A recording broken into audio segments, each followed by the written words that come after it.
한 청년을 만났습니다. 그는 마약 중독자입니다. 제가 이런 인생을 산다고 생각해 본 적도 없고, 제가 이렇게 마약 중독자가 돼서 그냥 좀 제 인생이 왜 이렇게 됐나 싶기도 하고, 제가 약물을 하고 집에 들어가가지고 집에서 미쳐가지고 뭐 다 죽여버리겠다 이렇게 좀 내 부모가 맞냐 이렇게 어머니가 우시더라고요. 저를 안고 우리 아들이 왜 이렇게 됐는지. 덤덤하게 말하던 동우가 눈물을 흘립니다. 겨우 인터뷰를 다시 시작했는데 갑자기 괴로워하는 동우. 마약이라는 말만 해도 미치도록 약이 하고픈 중독자들이 말하는 갈망이 올라온 겁니다. 괜찮아요?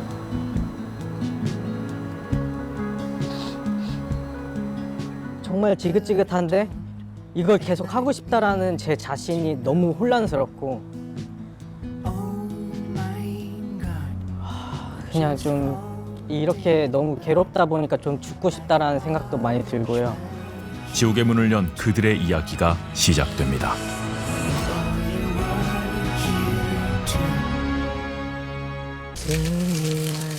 일어나자마자 부엌일을 돕는 동우.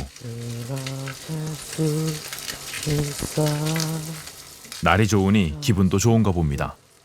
오늘 또 날씨가 좋아가지고 비 오면은 약 생각 더 많이 나고 밤에 약 생각 많이 나고 그렇거든요. 일상을 함께하며 마약의 고통에서 벗어나고픈 동우.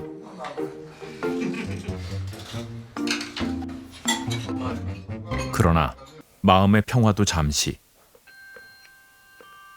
언제나 그랬듯 예고 없는 갈망이 동우를 삼킵니다.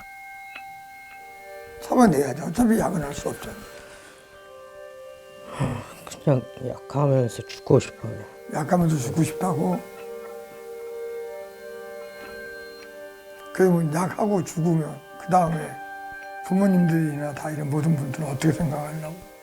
네가 들어가서 네가 좀 네가 투입돼가지고 네가 좀 나한테 나 얘기 좀 해줘. 막내 동우를 위해 형님이 나섰습니다. 우는 건 아니겠지? 결국 더 이상 참지 못하고 뛰쳐나가는 동우. 제가 끊을 수 있을까요, 형님? 머릿속에 악마 새끼가 꽉 차 있는 것 같아요. 만약 혼자였다면 동우는 다시 마약에 빠졌을 겁니다. 괜찮아요? 안 괜찮은데 그냥 네, 괜찮아요. 어느 정도는 사라졌지만 아직은 완전히 사라진 건 아닌 거죠. 그런 상태인 것 같아요. 표정은 아까보다는 훨씬 좋아진 것 같아요. 사람 피곤하게 해야 되잖아요. 사람 피곤하게 해 자꾸. 일상생활에서 가장 엔도핀 도파민이 많이 나오는 때를 되게 이제 성관계를 갖을 때, 그때 오르가즘의 상태로 비교를 한다면 엔도핀 양의 최소 13배에서 많게는 100배까지, 그것도 뭐 6시간에서 한 72시간까지 쏟아놓게 만드는 어마무시한 약물인 거거든요. 그래서 뇌가 한번 그런 것에 맛을 보고 그 충격을 받고 나면 그 다음서부터는 굉장히 모든 게 달라지는 상황이 되는 거죠. 순식간에 얻은 쾌락, 그 대가는 참혹합니다. 3개월간의 생활을 마치고 집으로 돌아갔던 태준이가 찾아왔습니다. 25, 아유 최연소 멤버였죠. 어떻게? 뭘 힘들지 않았어? 힘들었어요. 알았어? 잤어? 같이 생활했던 동생을 만나니 장난기가 살아납니다. 그래서 얼굴이 폈는데. 그렇지. 야, 너 다시 들어와. 그간 무슨 일이 있었나 봅니다. 뭐 왜 그래? 열받아가지고 자해한 거야? 우리가 찍어버렸어 그냥. 그냥 열이 받아있어. 이유는 몰라. 우울감을 이기지 못해서. 왜 우울했어요? 모르죠. 처음에는 뭐 약을 못해서 우울했나. 그냥 우울한 거예요. 갈망 와서도 그럴 수도 있고 그냥 상황적으로 그럴 수도 있고. 그래서 하루 우울제까지 먹었는데 너무 나아지지 않으니까 서로 각자 약을 해서 20살에 마약에 손을 댔던 태준. 덕분에 정신병원과 교도소까지 다녀와야 했습니다. 하루도 안 쉬었어요. 하루도. 저는 약을 했다 하면 6개월 동안은 계속해요. 저는 일반 사람들보다 10배 정도는 가져오니까 아무래도 더 많이 하게 되고 더 싸게 하게 되고. 중독이 심해지자 약값을 감당할 수 없게 되었고 태준은 판매에까지 손을 대고 말았습니다. 인터넷이 너무 발달된 나라여서 입이 다 암호화돼 있는 뭐 메신저 쓰고. 최근엔 다크웹이나 텔레그램으로 주문한 뒤 판매자가 보낸 사진으로 숨겨놓은 마약을 찾아가는 던지기 거래가 성행하고 있습니다. 지난 5년간 이런 비대면 거래는 꾸준히 증가했고 그 결과 평범한 젊은이들이 쉽게 마약을 접하게 됐죠. 마약은 두 사람의 삶을 송두리째 바꿔놨습니다. 자기는 호기심이란 이름으로 열고만 중독의 문. 중독자라서 약을 하지만 그 마음이 이 약을 하고 나면은 더 심해지니까 이 제정신이 안 되는 거죠. 근데 왜 해요? 그러니까 마약이죠. 그래서 제가 말했잖아요. 인간의 범주를 벗어난 거라고. 정말 알면서도 하는 거지. 이게 되게 웃을 일이 아닌데 그냥 저희는 그냥 계속 이게 반복되면서 계속 끊고 싶다 하면서 넘어지고 끊고 싶다 하면서 넘어지기 반복되니까 그냥 이제 삶이 된 것 같아요. 그냥 그렇지. 약을 끊기 위해서 사는 건지 하기 위해서 사는 건지 아니면 삶을 살기 위해서 뭐 약을 끊기 위한 건지 막 이것도 헷갈리고 결국에는 그렇게 생각하다 보면 이제 죽어야 되나? 죽고 싶다 이런 생각까지 가는 것 같아요. 나왔어.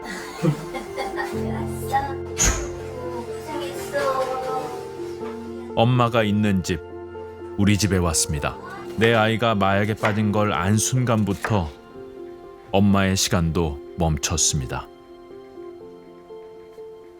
왜 그랬냐고 한번 아들에게 묻지도 못했습니다. 우리 아들이 말을 잘 안 하려고 깊이 있게 대화를 잘 안 하려고 그냥 그렇게 약을 타놓은 거를 모르고 먹었다 그냥 이 정도로만 들었지. 내 생각에 어디다 내놔도 잘못될 거라고는 꿈에도 생각 안 하는 아들이에요. 학교 근처로 독립한 아들은 어느 날부터 연락이 닿지 않았습니다. 이상한 기분이 든 건 그때부터였죠. 전화를 받지 않았을 때 아들은 마약에 빠져 있었습니다. 처음엔 마약인 줄 몰랐지만 눈치챘을 땐 이미 멈출 수 없었죠. 뭐 클럽에 이제 재미삼아서 한두 번 간 클럽이 너무 재밌는 거예요. 이상하게 그 친구들 만날 때 기분이 좋더라고요. 이제 퐁당이라고 해서 그러니까 물에 정말 약을 타는 거죠. 정말 뉴스에서만 듣던 그런 일들이 이제 저한테 일어난 건데 중독된 아들을 엄마는 집으로 데려왔습니다. 6개월 동안 아들은 약을 끊고 착실히 회사도 다녔습니다. 하지만 어디서 구했는지 아들은 또다시 약을 시작했습니다. 갈망이 오면 거의 미친 사람 같아. 미친 사람 같아. 막 왔다 갔다 막. 그래서 야 무서워요. 약에 취하면 잠도 안 재워요. 며칠씩 안 자요. 물도 안 먹어요. 그리고 화장실도 안 가. 어떻게 그렇게 사는지 모르겠어. 대단해요. 근데 그거를 내가 견딜 수가 없잖아요. 나는 약한 사람이 아니니까 24시간은 견딜 수 있다 해도 이틀씩 잠 안 자고 그 아이를 지킬 수는 없잖아요. 그럼 지쳐서 막 잠들어 있으면 놀래서 나도 깨는 거예요. 아주 잠깐이었는데 아들은 벌써 달라져 있었습니다. 가서 보면 애가 이상해져 있는 거예요. 그 사이 한 거예요, 약을? 네. 절망이라는 단어가 뭔지 저들하게 깨달았어요. 엄마는 그동안 못한 얘기를 꺼내놓습니다. 아들은 엄마한테 궁금하거나 답답했던 거 없어? 그냥 나는 이제 열심히 노력하는데 엄마가 안 믿잖아. 아니야, 엄마 믿어. 다만 약에 대한 불안감이 있을 뿐이야. 그게 중독이 이렇게 강하다고 하니까. 근데 엄마가 제일 두려운 건 아들이 약을 다시 하는 게 두려운 게 아니라 그 한 번 또 넘어졌다는 사실이 우리 아들을 절망 가운데 집어넣을까 봐. 그게 너무 두려운 거야, 엄마는. 다시는 안 넘어지도록 노력하고 만에 하나, 백에 하나 넘어졌다. 탁탁 털고 빨딱 일어나는 거야. 전날보다 더 씩씩하게 걷는 거야. 알았지? 그래, 엄마 약속. 그것만 약속해줘.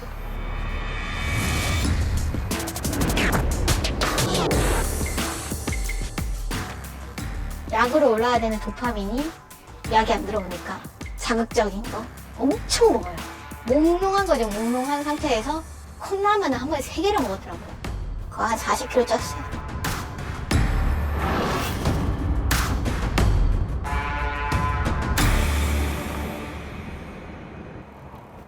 누군가가 나를 미행하고 감시하는 것 같아 늘 불안합니다. 뒤에가 촬영 차죠? 떨칠 수 없는 두려움. 알고 있잖아요. 촬영팀인 거. 뭔가 쫓아오는 것 같아. 네, 쫓아오는 게 싫어요, 그냥. 까맣고 스타렉스거나 카니발이거나 뭐 안에 형사 있을 것 같고. 안녕하세요. 네, 안녕하세요. 저는 20대 초반부터 해서 한 5년에서 6년 정도 정말 끊임없이 일상생활에 마약과 함께했다고도 말할 수 있는 그런 플랫폼 중독자입니다. 첫 사회생활이었고 잘 해나가야 되는데 제가 너무 아무것도 못하는 거죠. 옆에 상사인 오빠가 알려주겠다. 옆에서 도움을 주겠다. 정말 도움 많이 줬어요. 6년 전 함께 야근한 그 밤이 시작이었습니다. 자기는 혼자 원래 일을 할 때 혼자 생각을 많이 해야 될 때 자기 혼자 하는 게 있대요. 그러면서 담배 가게에서 약을 꺼내더라고요. 바로 필로폰, 마약이었습니다. 이게 주사를 맞으면 혈관으로 바로 타고 들어오니까 쫙 퍼져요. 한순간에. 근데 이 흡입을 하면은 슬슬 오고 오래 가요. 뭐냐고 물어봤을 거야. 네, 뭐냐고 물어봤는데 엄청 웃겨요. 만병통치약이래요, 북한에서는. 솔직히 우리나라에서는 교육을 받아본 적이 없어요, 사실. 마약을 하면은 머리가 뭐 세포가 다 죽어가지고 뭐 회복하기가 뭐 이렇게 힘든지 평생 회복자로 살아야 되는지 뭐 이런 거 아무것도 모르죠. 그냥 불법이다. 나쁜 거다라는 것만 알았지. 점점 투약하는 횟수가 늘자 직장 생활도 불가능했습니다. 결국엔 경찰에 검거돼 현재 집행유예 중입니다.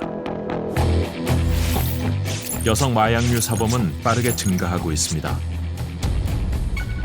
지난해 전체 마약 사범의 약 4분의 1이 여성입니다.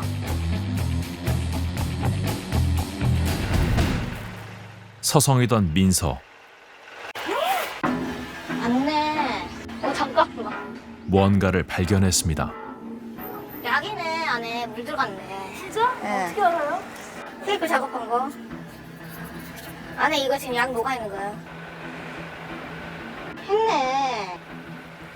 이 두 개가 근데 연결돼야 돼요. 이 짧은 거 이렇게 돼 있는 거 있죠? 이렇게 돼 있는 거. 이 끝에 이렇게 돼 있는 거랑 연결을 해야 돼요. 페트병이랑. 딱 이런 느낌이에요. 근데 설마 했는데 찾았어. 처음 듣죠, 진짜. 너무 일상에 있지 않아요? 요런데. 이런 틈. 그다음에 요런데. 그런데 네, 아니면 저 아까 가스밸브 있는 데 있죠? 가스밸브 있는데 아마 여기도. 사람들이 늘 보지만 그냥 지나칠 곳에 판매 상대는 마약을 숨겨놓고 갔습니다. 너무나 드러나서 오히려 눈치채지 못할 곳이었죠. 이런 데 숨겨요. 그때가 떠올라 민서는 자꾸 머뭇거립니다. 지금 찾으면 안 되는 거 아니에요? 맞아요. 갈게요. 가야겠다. 황급히 자리를 떠나는 민서. 이런 자극도 큰 부담이기 때문입니다.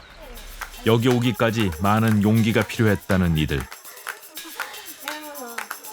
저마다 마약을 접하게 된 계기도 달랐습니다. 제일 친한 반자 친구가 본인도 호기심에 경험을 했다가 굉장히 좋은 기분을 낼 수 있는 물건이 있다. 우리가 하는 거는 합법이야 이런 느낌으로 병원에서 저는 다이어트 처방약이라고 해서 같은 암페타민 계열인 이제 처방을 받았어요. 저는 비만이면 받을 수 있더라고요. 그냥 쉽게 너무나도 하나 가지고 이제 안 되기 시작하는 순간이 와요. 그럼 이제 2개를 먹어. 그럼 2개 먹으면 또 입맛이 사라져. 그러다가 7개 먹고 10개 먹고 암페타민 계열 더 센 거. 그럼 필로폰으로 가는 거죠. 혹시 필로폰을 다이어트에 도움이 된다라고 하는 친구들이 많아요? 굉장히 많죠. 오히려 필로폰이라는 단어가 부담스러운지 메스 암페타민으로 바꿔서 얘기하는 경우도 많이 봤어요. 눈뜨면 맞고 1시간에 한 번씩 맞았단 말이에요. 그 취해서 또 찌르고 하다 보니까 그게 염산 성분이 좀 있어서 살이 파고들고 타들어간 느낌을 몰라요. 팔이 다 망가졌어요, 이렇게. 바늘자국에 성한 곳이 없습니다. 상처는 이뿐만이 아닙니다. 저 임플란트 8개인데 저는 구력도 짧아요. 2년 3년 되려나? 근데도 이빨 8개가 깨졌어요. 그냥 나다다다다다다. 이거 알아야 돼요. 필로폰 하는 여자들 눈에 이빨 큰일 나요. 임플란트 가면 고기 못 먹어. 안 이루시죠? 못 웃어. 진짜 농담 아니에요. 진짜 뼈가 그리고 무릎이 나가고 툭툭 막 넘어지고. 근데 웃기게 말하지만 심각하지 않으려고. 저는 이렇게 저처럼 이런 친구들이 어디 곳곳에 숨어 있을 것 같은 거예요. 무서워서 얼굴도 못 내밀고 얼굴 팔릴까봐. 저 같은 친구들이 있으면 그걸 공감해주고 위로해주고 싶어요. 혼자 감당하기는 너무도 힘든 중독 회복의 길. 민서는 아침마다 제일 먼저 찾는 것이 있습니다.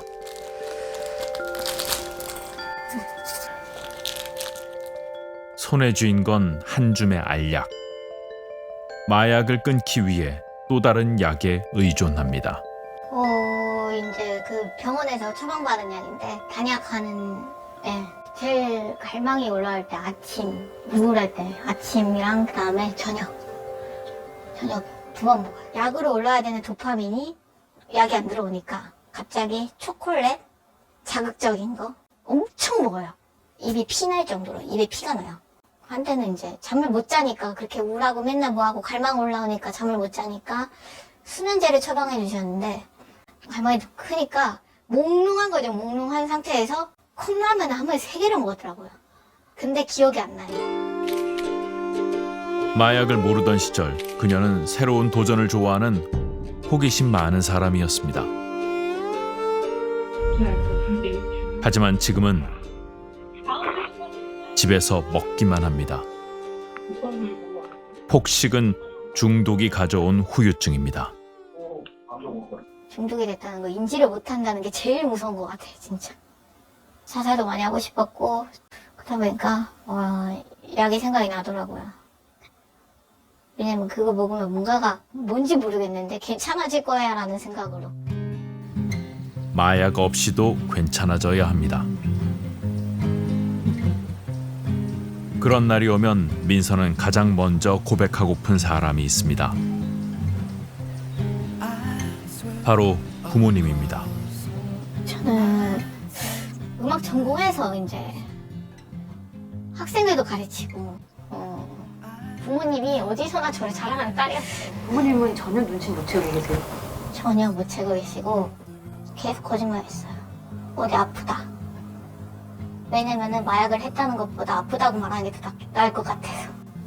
그게 제일 괴로워서 그래서 말하고 싶어요. 부모님 힘든 모습 때문에 저도 외롭고 진실을?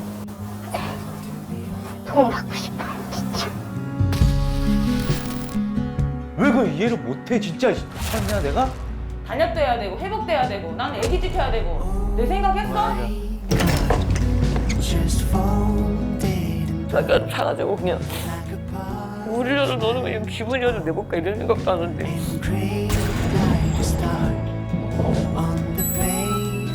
피고인 남편, 그냥 피고인 부인분한테 각 1년씩 구형을 했는데 난 들어가서 애기 낳는다 생각을 하고 그냥 그렇게 마음 내려놓자라고 생각을 하고 있어서 잘 될 거야.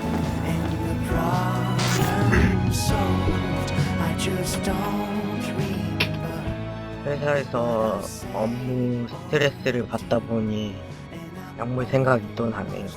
잘 때 가위를 많이 눌려가지고 좀 자기가 무서운데 끝. 예, 피디님. 지금 상태가 엄청 안 좋거든요? 진짜 그냥 약쟁이로 살면은 편할 것 같아요.